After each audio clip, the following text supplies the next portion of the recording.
cordial saludo para todos, muy contento de estar acá en el streaming organizado por Convescol, un streaming que ojalá ustedes estén siguiendo y desde el principio, pero los que no lo han hecho desde ahora lo pueden hacer. Mi nombre es Santiago Henao, médico veterinario con doctorado en bioética, magistrado del Tribunal de Ética Profesional, y hoy vamos a estar con el tema de maltrato animal, zoofilia, una perspectiva desde la academia. Paulina, me gustaría que te presentaras tú. Adelante. Muchas gracias, doctor. Gracias por la posibilidad de acompañarnos en este espacio para hablar de un tema tan polémico. Mi nombre es María Paulina Tobón, soy psicóloga egresada de la Universidad CES y actualmente candidata también para el pregrado de Medicina Veterinaria y Zootecnia. Un perfil de formación que sin duda nos va a ayudar mucho a abordar este tema del maltrato animal desde la misma naturaleza humana, y creo que podríamos, bueno, además de agradecerle a Alfonso y a todo el equipo de Convescol, a Fidel, que hace parte y lidera el equipo de producción, creo que entonces podemos empezar invitando a todos los televidentes para que a través de la página de Facebook puedan empezar a plantear algunas inquietudes relacionadas con el tema.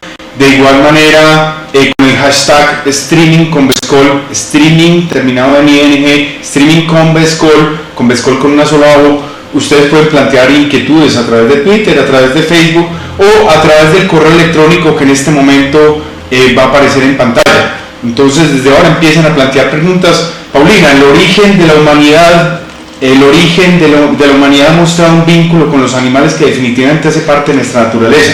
Y creo que hablar del inicio del maltrato animal sería difícil.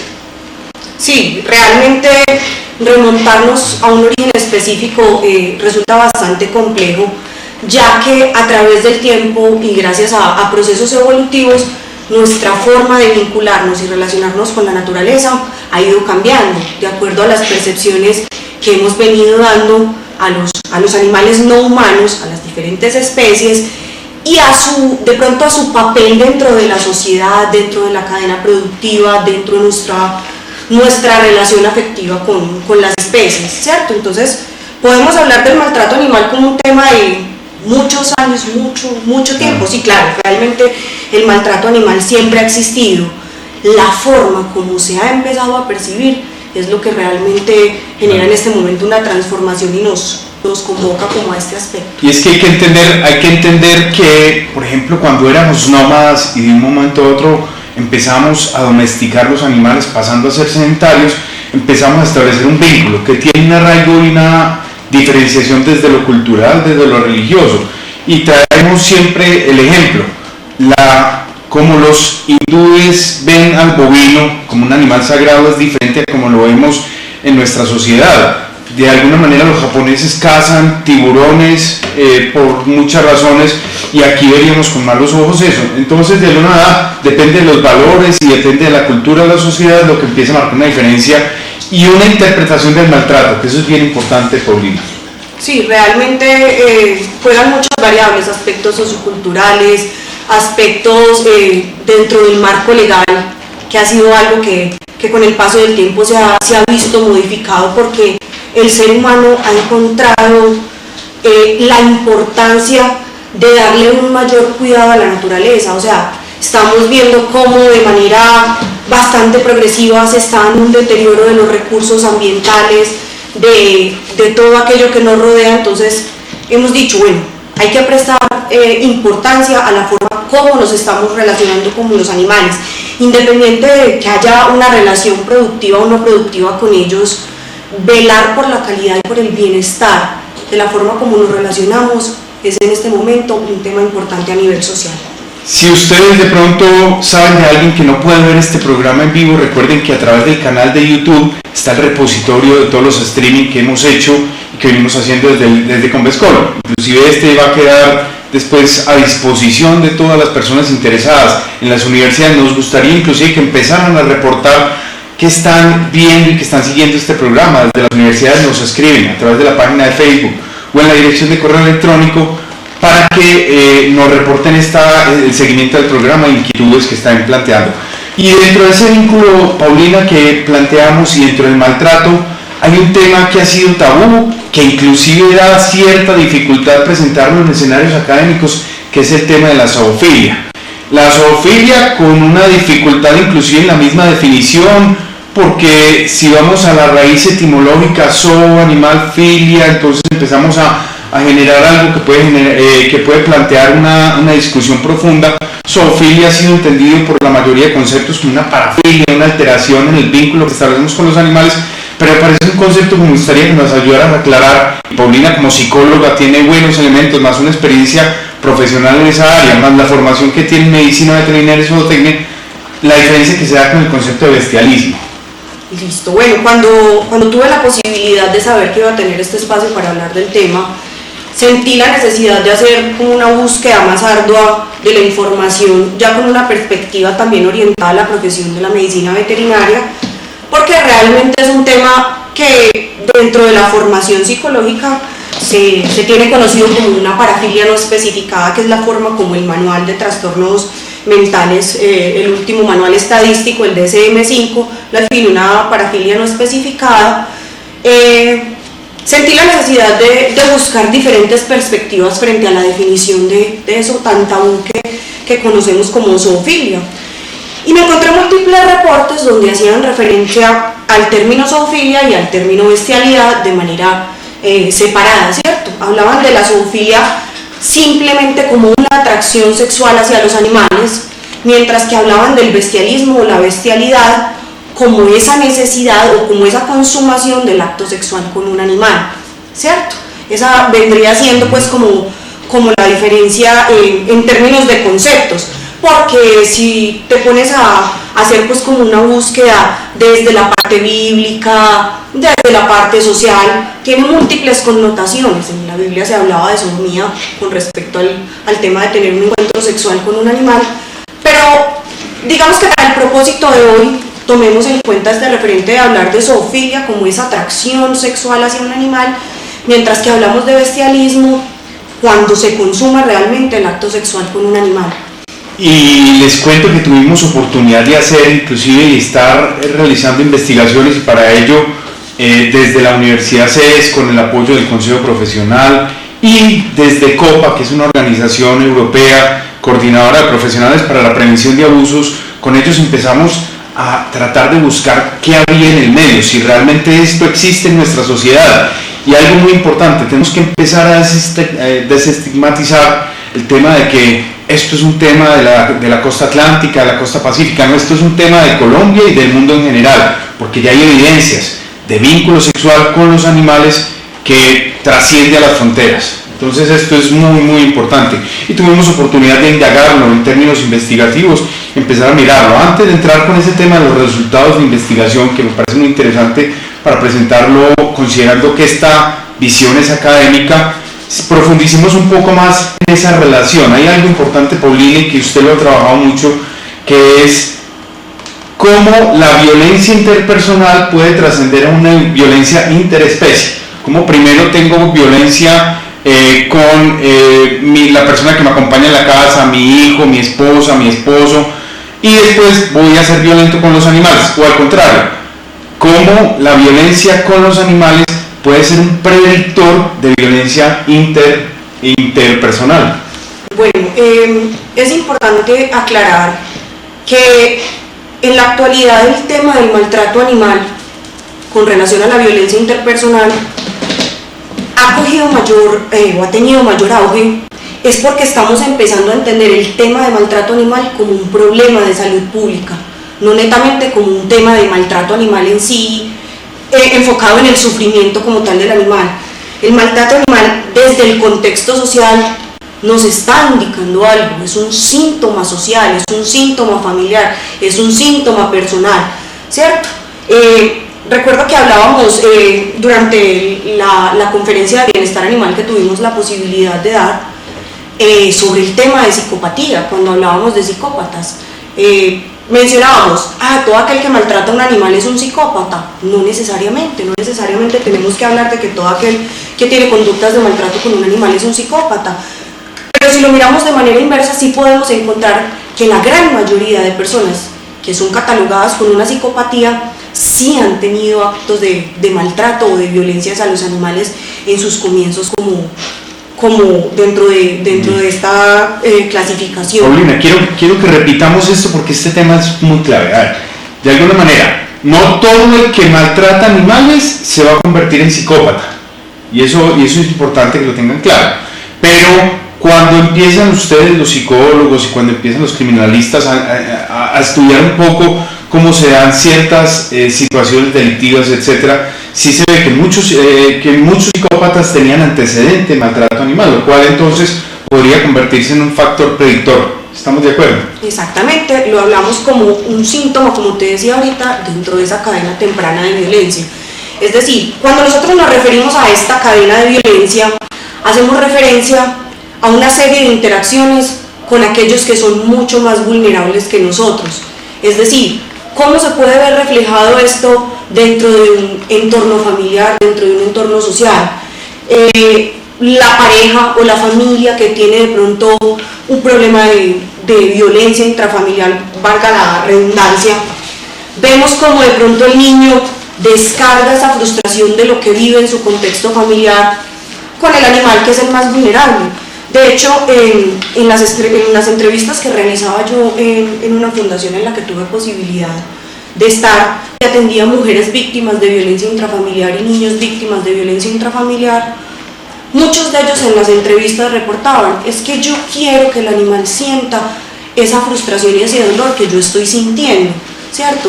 Entonces se habla de ese maltrato hacia el animal como una descarga, como una dificultad para controlar impulsos, como una posibilidad de yo generar control sobre otros que están en el lugar, ¿cierto? Entonces, ¿qué nos está indicando de pronto esta parte del maltrato animal al interior de la familia, al interior de la sociedad, a nivel personal? Está ocurriendo algo que nos está demostrando que no está funcionando la dinámica de manera correcta, la dinámica relacional de manera correcta. Se ha tratado de dar una clasificación. En un artículo reciente de 2016 dicen la nueva clasificación relacionada con la zoofilia.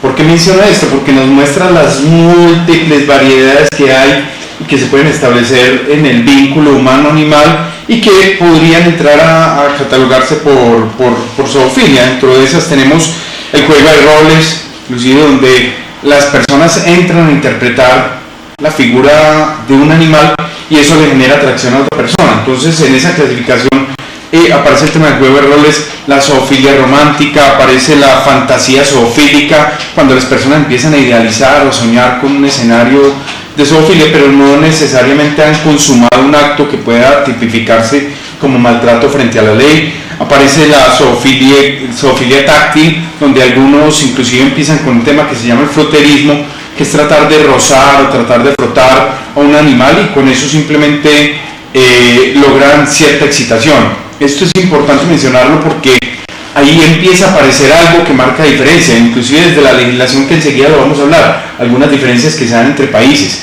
Desde la legislación vemos que en muchos de los casos de contacto sexual no necesariamente se habla de maltrato animal, o sea, no hay un tema que permita, un hecho probatorio que permita tipificar un contacto sexual como un maltrato, porque no hay inflamación, no hay dolor, no hay rubor. Obviamente aquí, y desde la interpretación que estarán dando nuestros televidentes y todos los que están haciendo seguimiento a este programa dirán, pero es que el hecho de acceder violentamente a un animal, bueno, habría que definir el tema violento, el hecho de vulnerar la autonomía del animal, hay que ver cómo se dio todo el escenario y eso es bien interesante y bien complejo a la vez, Paulina. Claro, o sea, nosotros el día de hoy lo que queremos es sentar una posición académica frente al tema, más que sentar una posición subjetiva, que realmente es algo muy polémico, ¿cierto? Sentar una posición académica, porque si uno se pone a analizar el tema, tiene muchos vacíos, tanto desde lo legal, como desde lo psicológico, como desde lo personal. Porque si nos ponemos a mirar los múltiples estudios que hablan de la zoofilia, incluso hay estudios que llegan a analizar la zoofilia como una orientación sexual, en la que la persona se refiere a la relación con el animal desde un punto de vista afectivo. Es mi pareja, es mi compañía, no lo maltrato. Pero si uno se pone a pensar en el hecho de que una persona tenga un encuentro sexual con un animal, uno dice, nunca va a tener el consentimiento, ¿cierto? No está esa parte de la palabra, no está esa parte del intercambio verbal que entre seres humanos podemos decir, no, un momento no se me acerque que yo no quiero tener este tipo de encuentro. O sea, en los animales nunca va a existir esa posibilidad de un encuentro. La vulneración de la autonomía, de la autogobernabilidad, que ya es obviamente tomar yo la decisión, que para el animal sería complejo. Lo que sí es importante, Paulina, es que el médico veterinario, muchos de los que nos están siguiendo son médicos veterinarios o tecnistas, tenemos un rol muy importante a la hora de poder entrar a ayudar a tipificar si realmente se están dando ciertas faltas o acciones que puedan ser sancionadas. Recuerden que desde la ley 1774 de 2016 en Colombia entramos a castigar, y tiene una responsabilidad muy grande los alcaldes en cada municipio para castigar y entrar a sancionar a las personas que maltratan. Entonces ahí hay un punto en el cual tienen que moverse obviamente ellos, los jueces, etcétera, para poder sancionar realmente cuando hay un tema de maltrato. Y desde el rol médico veterinario, que es donde tenemos una tarea importante, es tratar de interpretar si realmente se está vulnerando el bienestar animal. Entonces no podemos hacer juicios de valor que sean subjetivos, sino que tenemos que recurrir a la objetividad, y hoy en día inclusive aparecen roles o líneas de trabajo como la medicina veterinaria forense que nos pueden ayudar y dar muchos elementos. Entonces, tratar de entender si realmente se está vulnerando o no el bienestar de cada animal que puede ser víctima o no de maltrato o abuso sexual. Y adicionalmente, doctor, con lo que usted está diciendo, es importante tener en cuenta que acá entra la medicina veterinaria como una aliada de la salud pública, ¿cierto? Es importante que los médicos veterinarios empiecen a jugar también un papel de educación frente a la sociedad, frente a la transmisión de zoonosis, frente a lo que puede implicar o frente a los riesgos que puede conllevar este tipo de encuentros sexuales con un animal, porque realmente es un tema que puede poner en riesgo la salud humana, ¿cierto? Y ahí, como médicos veterinarios, tenemos que entrar a educar, tenemos que entrar a sensibilizar a la sociedad, porque podemos darnos cuenta que incluso muchos médicos humanos no tienen conocimiento claro de este tipo de zoonosis, ¿cierto? Entonces, es necesario que juguemos ese papel clave dentro de la educación. Muy bien, y vemos que entonces aparece el tema de la salud pública, donde definitivamente tenemos que mejorar mucho el trabajo que se esté haciendo, investigar más, tener información objetiva, no acudir a percepciones ni temas subjetivos, y para eso hay una responsabilidad social de nuestra formación como médicos veterinarios, zootecnistas, para tratar de tener información objetiva.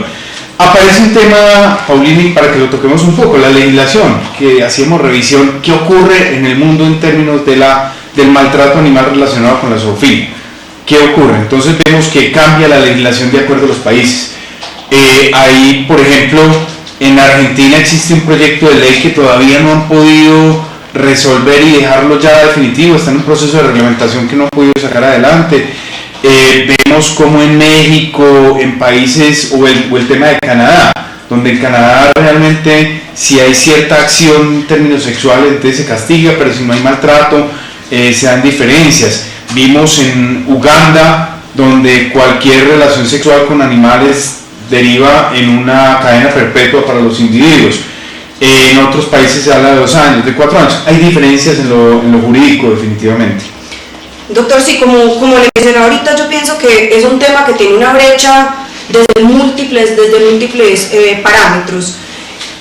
Cuando tuvimos la posibilidad pues, de tener acceso a esta información o de saber que íbamos a hablar de este tema tan controvertido, mi acercamiento inicial fue, bueno, busquemos en redes sociales, busquemos en fuentes de internet, en lo básico, para mirar a ver qué tipo de información nos están suministrando.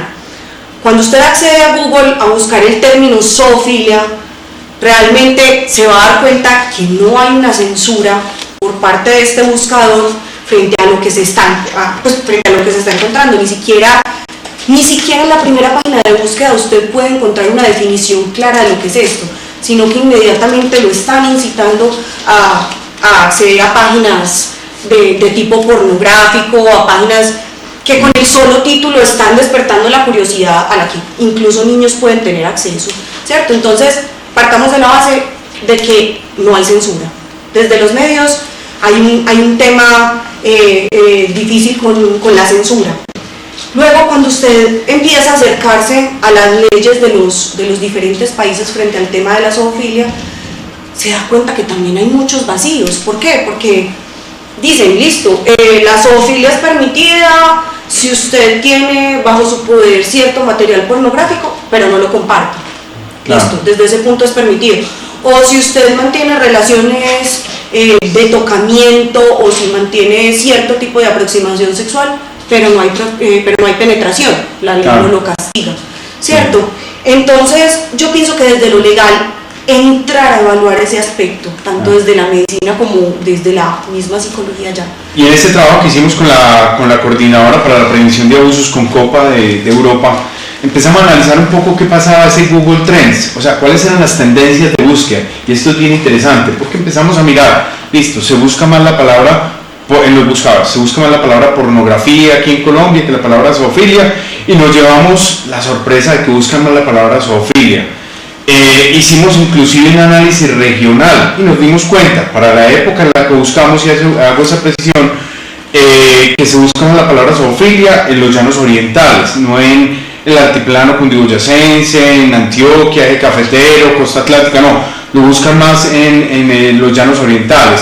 Hicimos una comparación si buscaban más, por ejemplo, para esa época, y fue hasta jocosa pero tenían intención.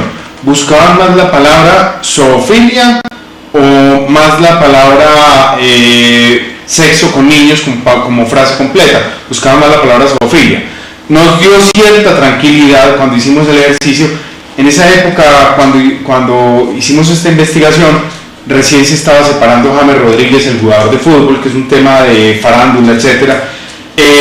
Hicimos la comparación, ¿busca más la palabra James o la palabra zoofilia? Afortunadamente creo que buscaba más la palabra James y había un interés más en ese sentido, más farandulero que por el tema de zoofilia. Hicimos en la reciente elección presidencial, busca más la palabra Petro, busca más la palabra Duque, más la palabra Fajardo, que fue el ejercicio que hicimos, empezamos a ver tendencias y buscaba más la palabra zoofilia que el apellido de los tres candidatos que estaban más opcionados a ganar la presidencia. Con lo cual, y obviamente Paulina nos hace una advertencia, ojo, no todo el que busca la palabra zoofilia lo está haciendo con un interés de satisfacción, de pornografía, no, puede ser un tema académico, como efectivamente lo hemos buscado Paulina y yo en las investigaciones que venimos realizando. Entonces no podemos castigar tampoco y pensar que toda búsqueda tiene interés perjudicial, sino que aquí hay también un interés académico, y lo que nos dice Paulina es muy importante. Cuando ustedes, y cada uno puede hacer el ejercicio, ponen la palabra zoofilia en un buscador, la mayoría de páginas que aparecen inicialmente son para redireccionar a páginas pornográficas, no hay un tema académico, y es un llamado que hay que hacerle a las universidades para que definitivamente profundicemos en esta línea de investigación. Exactamente, sí, porque los medios juegan un papel fundamental en lo que están presentándole a la sociedad, en lo que nos están permitiendo acceder, ¿sí? Y también me impacta mucho, y quiero mencionarlo aquí, algunas cifras, y que no es un tema nuevo. Quise traer, hay un estudio de 1948 que nos muestra, 1948 en Estados Unidos, estamos hablando de hace más de, o tal vez cuántos, 70 años, en los cuales el 6% de los hombres en Estados Unidos y el 3.5% de las mujeres habían tenido por lo menos un contacto sexual con animales. Cada uno obviamente está pensando, eso es mucho, es poco. Hemos acudido a revisiones más recientes y que en términos epidemiológicos nos muestran que el tema puede ser inclusive mucho mayor en la sociedad actual. Sí, doctor, y con respecto a lo que está diciendo, antes de profundizar un poco más en esta búsqueda, teníamos por lo general la concepción de que la zoofilia se presenta en ese contexto rural, en esas personas que de pronto tienen un menor acceso a recursos educativos, que de pronto tienen una menor preparación, ¿cierto? Y que son personas que de alguna u otra manera están la mayor parte de su tiempo inmersas en un contexto de relación con los animales, ¿cierto? Se creía que aquellas personas que estaban en este tipo de medios eran las más propensas a desarrollar algún tipo de comportamiento zoofílico o de bestialismo, haciendo pues esta diferenciación. Pero En toda esta búsqueda, en toda esta revisión bibliográfica que realizamos, encontramos un estudio que de entrada el título es llamativo porque dicen, bueno, ¿es la zoofilia una orientación sexual? ¿Qué se requiere para uno hablar de una orientación sexual? ¿Cierto? Que haya cierta fantasía frente al objeto, o sea, en este caso serían los animales, que se desarrolle cierto afecto y que cumplan un papel esencial en la satisfacción sexual, ¿cierto? Y realizando este estudio, a pesar de que es un estudio pues que no permite generalizar porque fue un estudio realizado en Estados Unidos con una muestra limitada, pero lo que nos encontramos en este estudio que es llamativo es que la mayoría de personas que participaron en él a través de unos cuestionarios, porque nunca hubo entrevistas directas, sino que la persona que realizó la investigación simplemente se comunicó con las personas a través de cuestionarios, la mayoría de las personas que estaban allí eran personas con una preparación académica bastante alta, incluso había personas con doctorado, ¿cierto? Que eran conscientes de que estaban realizando, de que estaban teniendo conductas que socialmente no son aceptadas, que de alguna u otra forma no se atreven a hablar de ellas socialmente porque saben el impacto y el rechazo que esto puede generar dentro de un contexto, dentro de un grupo.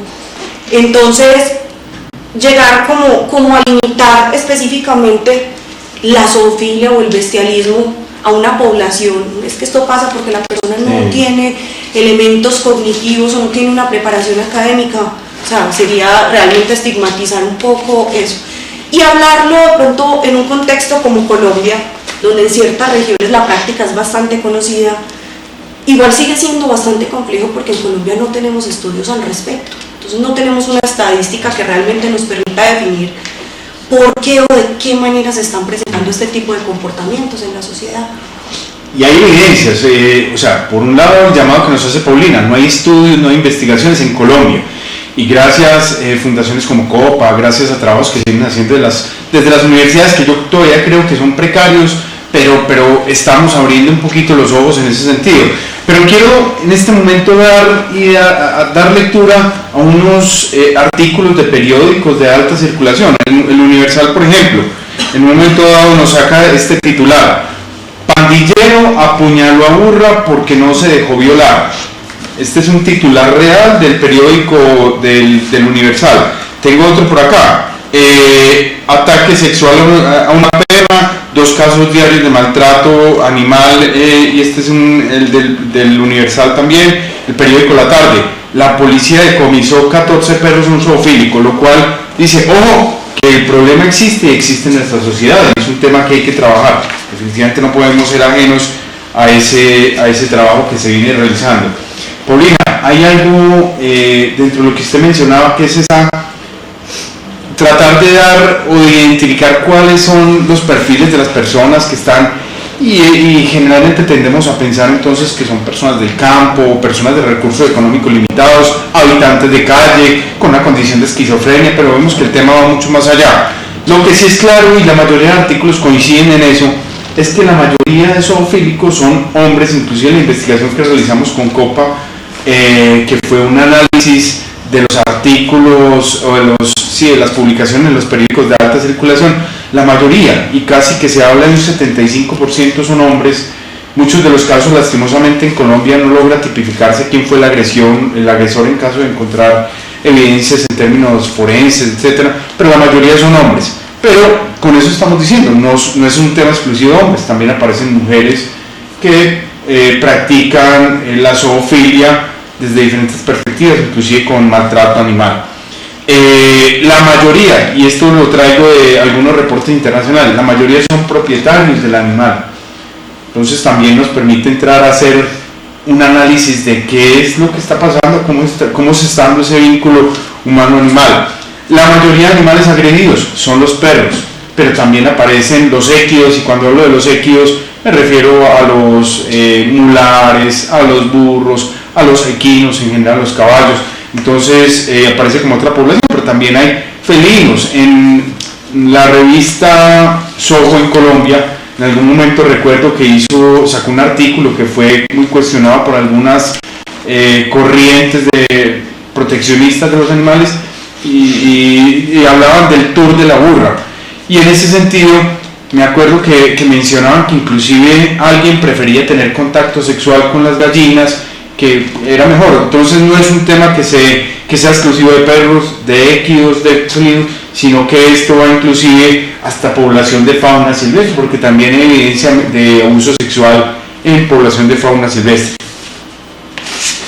Continuando, Paulina, en este tema, vemos que los animales, y me gustaría que Paulina nos contara, obviamente sin entrar en detalles de nombres porque no estamos para eso, pero en algún momento le tocó acompañar un proceso de atención de una propietaria en la cual ella decía que de manera natural masturbaba al perro y preguntaba si era bueno la frecuencia en la que lo estaba haciendo y todo, pero es porque nos deja un punto de discusión que puede ser interesante para tratarlo ahora. Realmente, ¿dónde puede empezar lo patológico o si las mismas personas lo conciben como algo negativo, como algo malo? Bueno, frente a ese aspecto hay que mencionar algo importante que incluso es algo que está llevando también a que se continúe ejerciendo un maltrato animal casi que de forma indirecta, y es la humanización de los animales, esa antropomorfización que estamos realizando de que es que los animales deberían tener conductas similares a las de los seres humanos, ¿cierto?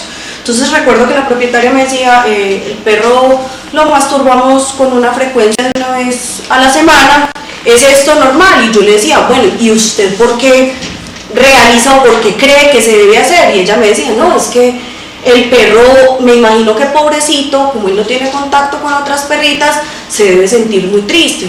Entonces, ¿hasta qué punto estamos escalando la misma sexualidad de los animales, comparándola de pronto como con la necesidad reproductiva de un ser humano? Ya empieza a desarrollar un factor patológico a nivel social, una conciencia colectiva frente a la percepción del animal como un humano más, ¿cierto? Entonces... Y en ese sentido, Paulina, para dar claridad, entonces es tratar de pensar que lo que es bueno para mí es bueno para el animal.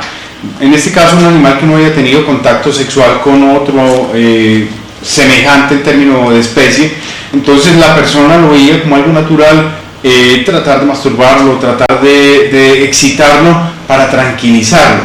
Y ahí entra obviamente ese punto que es complejo, pero donde los médicos veterinarios o tecnistas tenemos un rol que es muy importante de tratar de dar una asesoría plena y evitar a toda costa el maltrato, que eso sí sería obviamente donde busquen a un profesional para una conducta de maltrato, para tratar de anestesiar, como en un reporte internacional también, que un profesional se prestaba para anestesiar un animal y lo pudieran violar muchos profesionales y no profesionales, pero había un profesional que se prestaba para eso, y en ese caso entonces obviamente sí tenemos que estar prestos a hacer una denuncia y tratar de llevarla hasta el Tribunal de Ética Profesional, donde los magistrados vamos a estar muy pendientes de mirar si hubo una participación del profesional, pero si no es el profesional el que está participando, ya entrará a tipificarse ahí una conducta de maltrato, como les decía ahora, desde la ley 1774,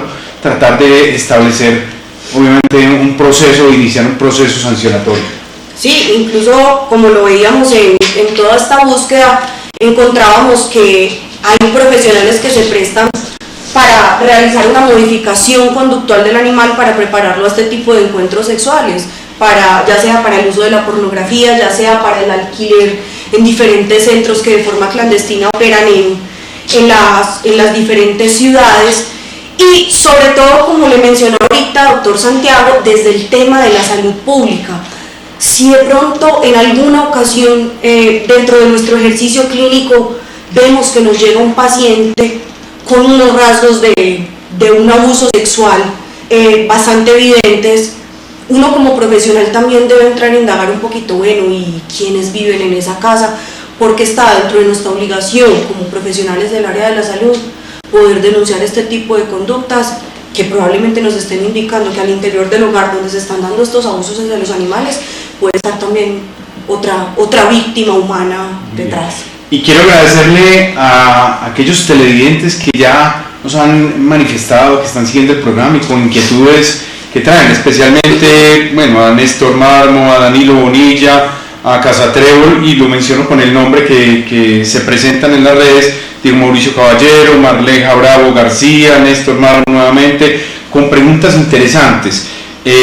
Aparece Danilo Bonilla reportándose desde la UNAD en Ibagué. Un saludo especial para todos los que nos están siguiendo en Ibagué y en el resto de Colombia y en el mundo, porque hay que advertir, esto es una labor importante que se hace desde el Consejo Profesional, que tiene posibilidad de seguimiento desde cualquier lugar del mundo. Y una pregunta que nos plantean, que me parece importante reiterarlo, Paulina, y obviamente con su formación como psicóloga y ahora como médico veterinario zootecnista, dicen, ¿una persona que es violenta con el ser humano necesariamente es violenta con los animales? No necesariamente. O sea, si vamos a hablar de un punto de vista de generalización, no. Y de hecho, hay en la película La Virgen de los Sicarios hay una escena bastante curiosa donde dos personas acaban de cometer un homicidio y se encuentran una perrita en la calle, y entre ellos debatían quién le pega un tiro, que esta perra está atropellada y está sufriendo, y entre ellos decían, o sea, yo no me atrevo a tocarla, y estaba la disyuntiva en qué pesar del animal. Entonces, pensar desde un punto de vista general, no. Pero sí podría pensar que quien maltrata a un animal, o sí está dentro de los estudios tipificados, que quien maltrata a un animal excede la posibilidad de ser violento con otro par. Muy bien, por aquí hay una pregunta que es muy interesante y realmente nos la plantean, y creo que no hay una única respuesta, pero podemos apoyarnos nuevamente en la legislación internacional. Dicen, ¿bajo qué parámetros decir que está visto como maltrato animal? ¿Sobre qué se basan para indicar qué es y qué no es maltrato animal según la charla y de acuerdo a lo que estamos hablando del contacto sexual con animales? Podemos acudir nuevamente a la legislación. Muchos países repudian más bien el contacto sexual si hay maltrato animal. Y para hablar de maltrato animal, entonces tenemos que acudir a hechos probatorios como inflamación, dolor, heridas, estrés, pero tenemos que tener en cuenta que en otros casos no es posible lograr establecer esos hechos probatorios, entonces no se podría tipificar como maltrato. Pero sí piden que demos un poquito más de claridad. ¿Realmente es maltrato todo contacto sexual con animales? No necesariamente, doctor, no necesariamente todo contacto sexual con un animal implica violentarlo, y como le decía ahorita, hay animales que desde su misma función productiva están entrenados para eso. Entonces uno no podría decir que un animal es utilizado como un reproductor, es un animal que está siendo maltratado. Podría existir la posibilidad de que haya un animal en un entorno doméstico que esté siendo tratado de esta misma manera y no se esté vulnerando su integridad. Ahí ya sí entramos a valorar desde un punto de vista moral, desde un punto de vista subjetivo, ya de pronto la perspectiva será diferente. Pero que necesariamente implique maltrato, que necesariamente el animal tenga que ser forzado, no. Recuerden los oyentes que pueden plantear inquietudes adicionales a través del correo electrónico que está disponible en la pantalla, y ahí ustedes pueden de todas maneras mandar más inquietudes. En esto es un tema que va a tener obviamente mucho para hablar, y esperemos que a futuro podamos tener más espacios aquí en el streaming de Convescol para seguir profundizando. Pero miremos ahorita un poquito, Paulina, y aprovechando que también ha tenido posibilidad de participar en los foros relacionados con la medicina forense, ahorita estaba mencionando algo al respecto. ¿Cuáles pueden ser esas evidencias en el animal, un animal que esté vivo, un animal que esté bien, pero que muestre que de alguna manera viene siendo sometido a maltrato? Hablemos de maltrato genérico, no necesariamente sexual. Listo, no, pues hay diversos patrones en la conducta que nos puedan estar denotando un animal que esté siendo víctima de algún tipo de maltrato. Entonces son animales que pueden reaccionar de forma agresiva ante la intención de aproximación, o por el contrario son animales que de entrada con su parte gestual, con el movimiento de sus orejas, con el movimiento de su cola, buscan aislarse o buscan protegerse de esa interacción. Animales que de pronto empiezan a presentar conductas fuera de lo normal dentro de un hogar, es decir, el propietario que que pueda referir o que de pronto no tenga conocimiento que si su animal de compañía está siendo abusado por alguien de la casa y dice, no, es que de un momento a otro empezó a tener comportamientos extraños, se defeca y se orina dentro de la casa y este comportamiento en algún otro momento no lo había presentado, es un animal que lo va a tocar inmediatamente intenta agredir o inmediatamente intenta esconderse, es un animal que de pronto puede alterar sus patrones de sueño, puede alterar sus patrones alimentarios, puede denotar secuelas físicas, ya sea dolores a la palpación, ya sea cicatrices en diferentes lugares del cuerpo, o sea, ya sería que el médico veterinario o el profesional que ejerce como esa evaluación clínica en su cotidianidad entre a determinar, o sea, la evaluación de la parte reproductiva juega un papel indispensable en eso, o sea. Bien, quiero rememorar un animal en Medellín que fue atendido por el programa del Centro de Bienestar Animal La Perla, y ahí quiero dar todos los créditos a la inspección ambiental, al escuadrón anticrueldad, pero recuerdo que en algún momento se atendió una perrita que tenía un flujo que se desprendía desde la vagina y decidieron hacer un frotis, y en ese frotis se llevaron la sorpresa que el semen que se veía no era semen canino sino semen humano, que de alguna manera, para poder establecer un proceso de investigación, eso se convierte en un hecho probatorio. Y así como lo mencionaba ahorita Paulina, hablando de maltrato en general, los temas de los problemas conductuales, el animal que venía con un comportamiento de un momento a otro empieza a comportarse de manera distinta, creo que eso puede ser obviamente una evidencia, no necesariamente, y en esto es importante hacer la salvedad, de un maltrato relacionado con la sexualidad, con una parafilia, pero sí un maltrato al que pueda estar siendo sometido el animal. Y ahí es donde es muy importante también profundizar en temas como la etología clínica, para tratar de ayudar en ese sentido a los animales que son objeto de nuestra formación. Y otro punto importante, Paulina, y que le da más relevancia y más importancia a la investigación que podamos hacer, usted lo mencionaba ahorita, es la salud pública. Y aparece una enfermedad como el linfogranuloma venéreo, que es una patología que muchas veces los médicos, o el cáncer de pene, los médicos no lo asocian con contacto sexual con animales, sexo con animales, pero hay un estudio de Brasil que muestra que muchas de las personas que tienen ese linfogranuloma manifiestan antecedentes de contacto sexual. Y el linfogranuloma inclusive dentro del programa de vigilancia epidemiológica empezó a mostrar una tendencia de incremento en la casuística. No estamos hablando únicamente del linfogranuloma, también enfermedades como la leptospirosis, como la brucelosis, micosis, o sea, enfermedades relacionadas con los hongos, etc. Todo esto también puede ser transmitido en términos sexuales.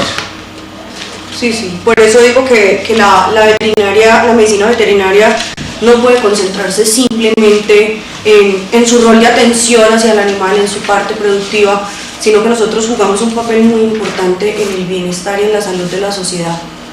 Y quiero contarles estas cifras. Esto aparece en un journal de medicina sexual, de sexualidad, y ya que esté interesado en la fuente específica, como saben, nos pueden escribir a la dirección de correo electrónico, a la página de Facebook del Consejo Profesional, o nos pueden poner el hashtag streamingconvescoli y les puedo compartir algunos artículos importantes. Pero dice: estudio realizado a partir de una muestra de 492 sujetos, llevado a cabo en 16 centros de urología y oncología en 12 ciudades de Brasil, mostró que los hombres que incurrieron en sexo con animales tenían 2 veces más probabilidad de padecer cáncer de pene. Quiere decir que el hecho de tener contacto sexual con los animales da 2 veces más probabilidad de desencadenar en el cáncer de pene. Los sujetos de este artículo específicamente indicaron haber tenido sexo con animales, con numerosas especies, especialmente con cerdos, yeguas, vacas, gallinas, entre otros. Y ni la especie del animal ni el hecho de cometer los actos de sexo con animales en grupo solitario afectaron los resultados. Quiere decir que para este estudio no hubo un factor de riesgo asociado al tema si era sexo con grupo. Pero hay un tema, Paulina, y yo creo que desde la psicología lo han trabajado bastante, que muchas veces este tipo de actividades se da a nivel grupal. Entonces hay una corriente y hay un tema donde me desinhibe el hecho de estar con otros que lo estén haciendo, y eso también es importante analizarlo. Claro, y de hecho, cuando se presentan conductas que de pronto socialmente no son aceptadas, la gente tiende a refugiarse en aquellos que practican esa misma corriente o ese mismo comportamiento que de alguna u otra manera el común de la sociedad no va a aceptar. Entonces encontrábamos que en estos estudios hablaban incluso de la existencia de foros donde las personas llamadas zoófilas o zoosexuales, porque tienen múltiples connotaciones, se reunían para narrar sus experiencias, para contar la forma como percibían el encuentro sexual con un animal, y como les decía, no necesariamente lo tienen que hablar desde un punto de vista sádico, porque el sadismo ya tenemos en cuenta que es ese placer y ese disfrute por el sufrimiento del otro, sino que contaban cómo desde lo emocional incluso puede existir una relación con el animal, que para nosotros a nivel subjetivo sea viable o no sea viable, como digo, lo estamos analizando desde un punto de vista netamente académico, sin entrar a establecer juicios personales. Pero sí existen espacios donde estas personas que tienen alguna tendencia o orientación diferente se reúnen a narrar su experiencia, buscando incluso el apoyo que socialmente no van a encontrar. Paulina, miremos esta cifra también, y otra de las fuentes bibliográficas que tenemos de artículos científicos. El 30% de los sujetos que indicaron tener antecedente sexual o contacto sexual con animales cometieron dichos actos en grupos, y específicamente en grupos de hombres, que es coherente con lo que habíamos hablado también. Los sujetos que incurrieron en sexo con animales también presentaron una incidencia mayor de enfermedades sexualmente transmisibles. Entonces aquí podríamos analizar esto, que en Brasil lo han investigado bastante, cómo los sujetos que tienen contacto sexual con animales también tenían mayor predisposición a padecer enfermedades de transmisión sexual, lo que se llama las ETS.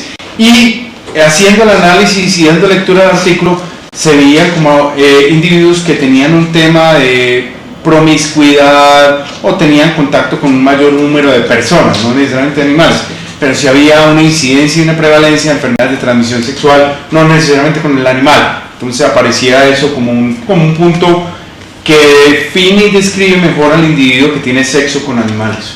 Y algo importante, y es que no solamente lo tenemos que mirar desde un punto de vista de promiscuidad, podemos remontarnos a analizar un tema de presión social frente al ejercer conductas o encuentros sexuales con los animales.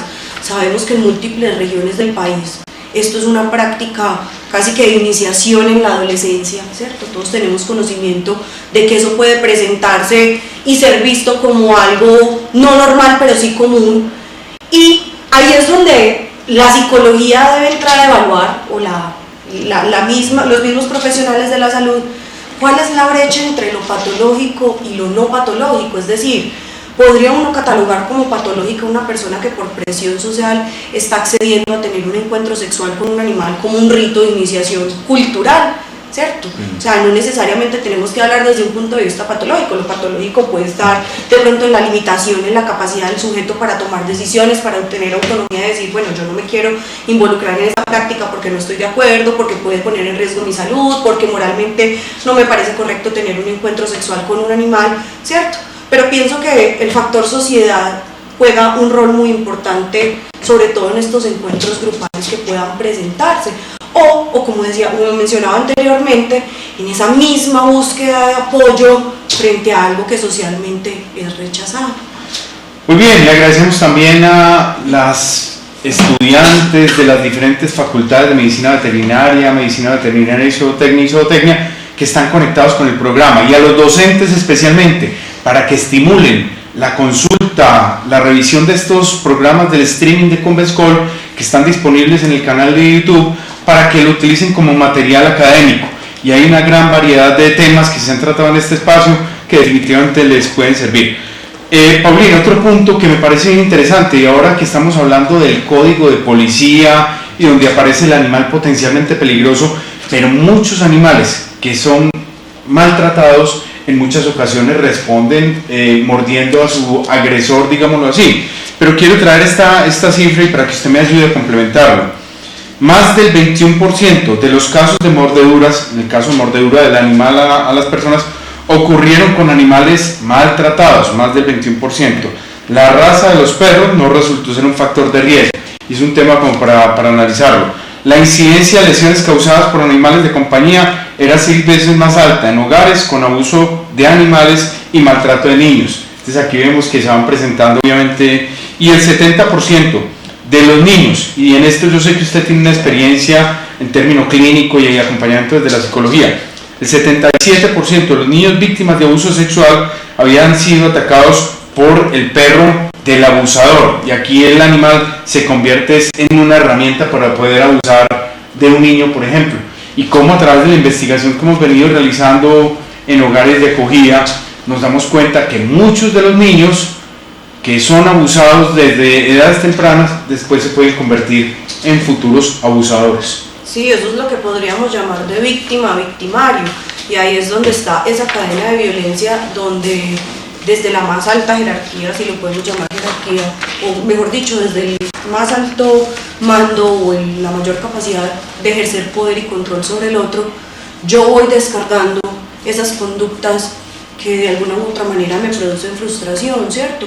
Entonces es el niño que crece en un entorno donde ve que su padre ejerce control sobre su madre a través del maltrato y ve que esa es una forma que resulta eficiente. O sea, si mi papá maltrata a mi mamá y esto genera un resultado positivo, la forma como yo debo responder ante una sociedad o ante el más vulnerable es ejerciendo este tipo de conductas de maltrato. Y por eso es que aquí también podemos escalarlo incluso al mismo bullying que se percibe en los colegios. El bullying en sí solo no es un problema, sino que también es un reflejo de lo que puede estar ocurriendo al interior del hogar. Entonces esa cadena de vulnerabilidad lo que pone en relieve o lo que se convierte en un síntoma social de lo que puede estar pasando desde el interior del hogar hacia afuera, ¿cierto? Y vemos que los animales, por su capacidad de defenderse, por su capacidad de huir, son seres que resultan altamente vulnerables dentro de un contexto donde se presenta violencia intrafamiliar.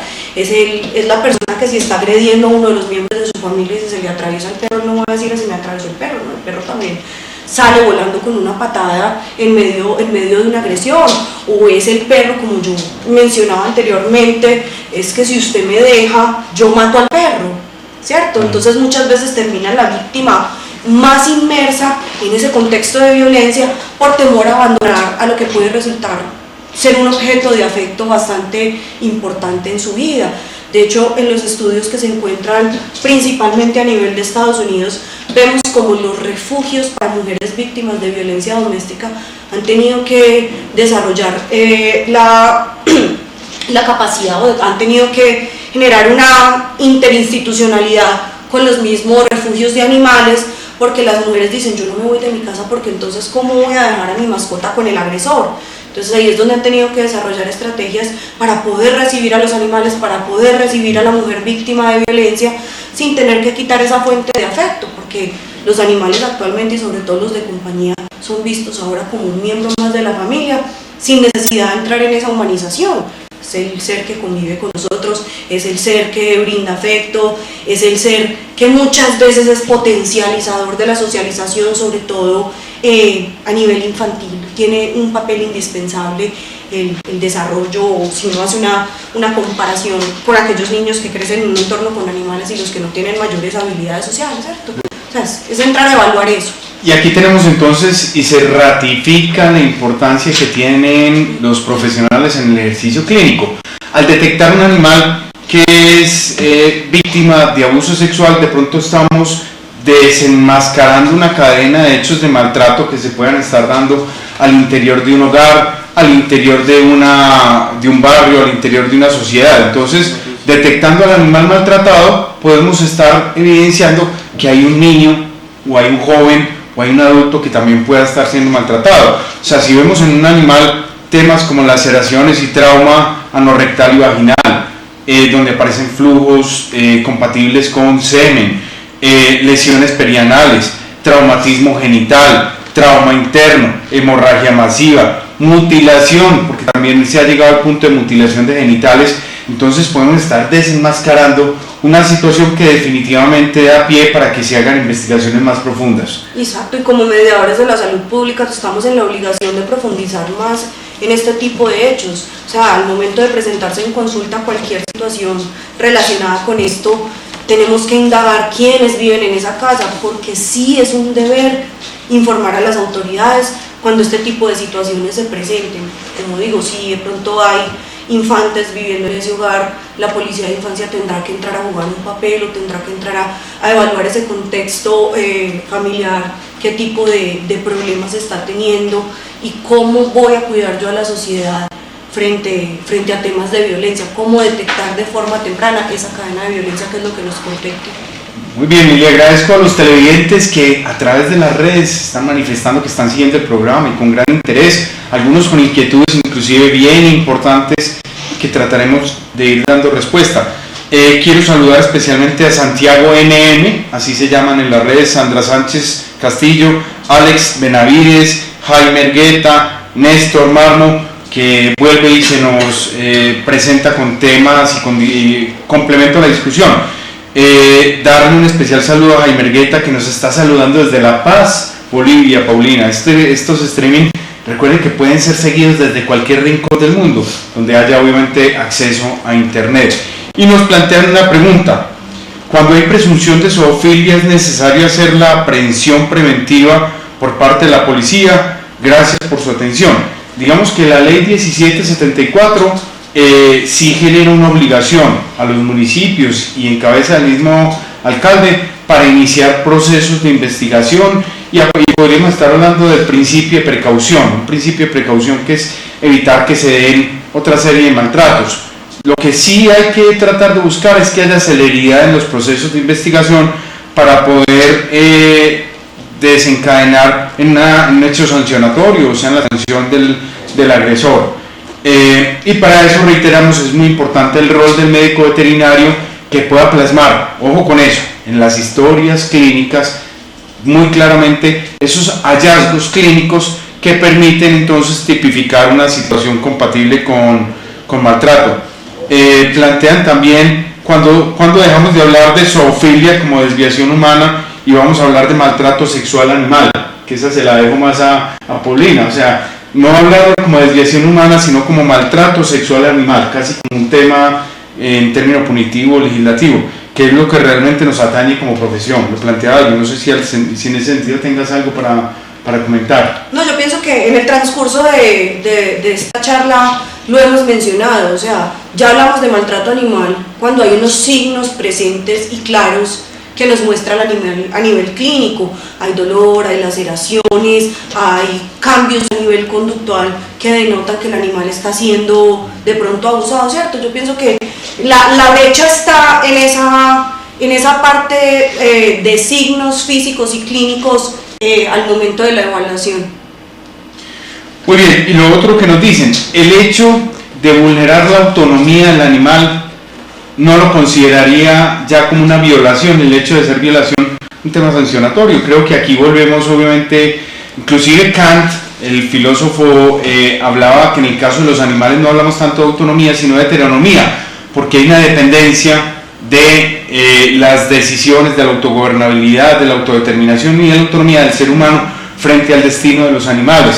Pero los animales también pueden responder de manera instintiva y hay un tema relacionado con los reflejos y con los instintos, en este caso el instinto en el cual el animal también va a buscar salvarse frente a una situación de dolor o que tenemos. Y es importante también aclarar que los animales de compañía por lo general están limitados en su autonomía, o sea, si nos vamos a remontar a qué conductas ejercemos nosotros a nuestro propio criterio, son muchas. Es decir, yo saco mi perrito de pronto a hacer sus necesidades a la hora que a mí más me convenga, muchas veces no es ni siquiera pensando en la necesidad fisiológica del animal, ¿cierto? Entonces, entrar a plantear el consenso del animal, obviamente ese consenso no se va a dar porque hay una brecha comunicativa en términos de lenguaje y pueden presentarse incluso conductas, y las vemos con absoluta normalidad en un animal que es entrenado como reproductor.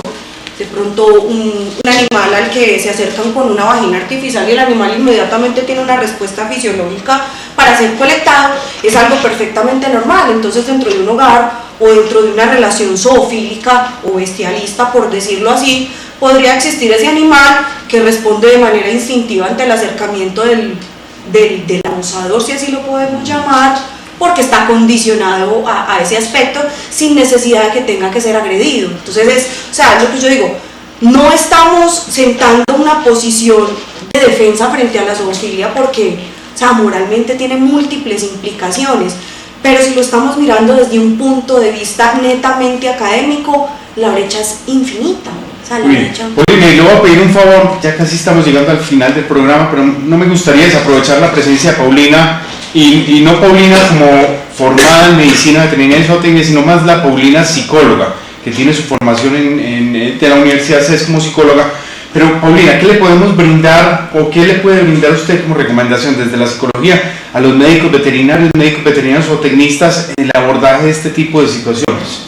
Bueno, un aspecto fundamental que es necesario fortalecer dentro de la práctica de la medicina veterinaria es la adecuada comunicación con los propietarios o con los responsables o con los acudientes de los animales, ya sea en términos de grandes especies, ya sea en la clínica o en el ejercicio de la medicina con pequeñas especies. La comunicación con el ser humano es un aspecto fundamental. Segundo, entender que nuestro papel como médicos veterinarios no está desligado en absoluto del contacto con los seres humanos. Yo recuerdo inicialmente cuando estaba empezando mi formación profesional como médico veterinario, ya tenía pues mi previa formación académica como psicóloga, que muchas personas me manifestaban, es que yo estoy estudiando medicina veterinaria porque quiero trabajar con animales y no quiero tener nada que ver con las personas porque no me gusta. Y ahí es donde yo digo, estamos cerrados, nuestro papel es bidireccional, nuestra relación parte de un vínculo con el ser humano y de ese vínculo y ese fortalecimiento que tenemos que tener entre la relación humano-animal. ¿Por qué? Porque estamos jugando un papel dentro de la salud pública, porque estamos jugando un papel dentro de la colectividad frente a la violencia como lo estamos viendo acá. El maltrato animal es un síntoma social, ¿cierto? Entonces es importante que no nos desliguemos de esa condición humana y que aprendamos a diferenciar dentro de nuestro ejercicio profesional cuando hay indicios de que algo no está funcionando de manera correcta. Muy bien, y recuerden, y aquí voy a hacer un llamado doble. Primero, las instituciones, es importante que el tema del contacto sexual, la zoofilia o el bestialismo, como hemos venido planteándolo a través del programa, lo empecemos a investigar, y sobre todo con una importancia gigante que tiene desde la salud pública, la cantidad de enfermedades que pueden ser de transmisión a través del contacto sexual con animales es importante para que le demos esa importancia que se merece el tema, por un lado. Y por otro lado, a los estudiantes y a los médicos veterinarios, los estudiantes deben fortalecerse también en el estudio de estos temas, pero especialmente los profesionales, para que vayan registrando en las historias clínicas de manera adecuada todos esos hallazgos compatibles con este tipo de situaciones y que permitan después establecer un proceso de investigación o disciplinario. Entonces, darle mayor formalidad a esto, darle la importancia que hay desde la academia, me parece que es un tema importante. Recomendarle también a todos los que vienen siguiendo este programa que revisen los programas anteriores. El Consejo Profesional viene haciendo un esfuerzo importante para sacar estos programas en streaming, en momento real, en tiempo real, pero también está el repositorio que permite utilizarlo como material académico. Recuerden también hacer seguimiento en las redes, la página del Consejo Profesional en Facebook, revisar el hashtag streaming con Vescol, revisar el Twitter, etcétera, que a través de las redes ustedes se van a estar enterando de la programación de estas conferencias virtuales. Un agradecimiento muy grande a todos los que facilitan estos programas, desde Fidel liderando toda la parte de producción, Alfonso, la doctora Liliana y a todos los del Consejo Profesional que realmente vienen favoreciendo o vienen facilitando para que se hagan este tipo de encuentros, que son encuentros académicos. Paulina, muchas gracias, de verdad. Gracias a ustedes, y como última apreciación, fortalezcan el trabajo interdisciplinario, fortalezcan el trabajo entre las diferentes instituciones, ya sea desde el ámbito legal, ya sea desde el ámbito social, ya sea desde el ámbito humano. Ya existe la posibilidad en las diferentes ciudades de relacionar estos aspectos, de pedir apoyo en temas que de pronto no estén a nuestro alcance. El fortalecimiento, el desarrollo y el trabajo interinstitucional va a garantizar que el día de mañana podamos obtener procesos satisfactorios, tanto desde el marco clínico como desde el marco jurídico y como desde el marco social. Estén muy conectados entonces a través de las redes con el Consejo Profesional, con estos programas que se vienen haciendo de manera regular, y un agradecimiento a todo el equipo del Consejo Profesional por ayudar a que estos espacios académicos salgan adelante. Tribunal de Ética Profesional, Academia Colombiana de Ciencias Veterinarias, y hasta un próximo encuentro. Muchas gracias, Paulina, y hasta pronto. Doctor, hasta luego.